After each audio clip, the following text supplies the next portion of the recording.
Pittore,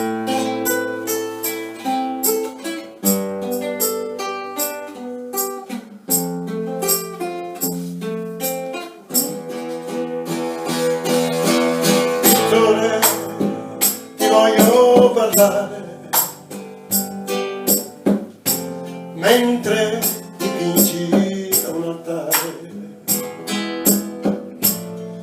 Io sono un povero negro ed una cosa ti prego, pur se la Vergine è bianca, fammi gli angioletti neri. Tutti i bimbi vanno in cielo, anche se sono solo neri. Se tu mi dici con amore, perché disprezzi il mio colore,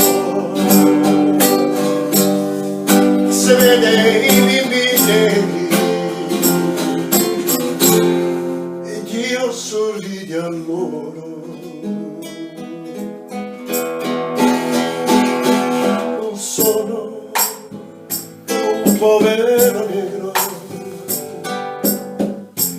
ma nel Signore io credo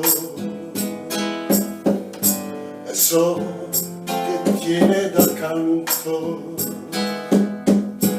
anche i negri che hanno pianto. Se tu ti vinci con l'amore, perché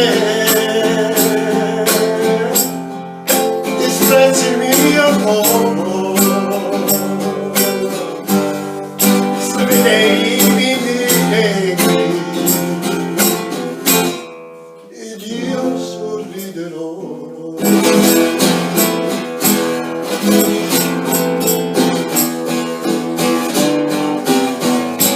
Non sono che un povero negro, ma nel Signore io credo e so che tiene d'accanto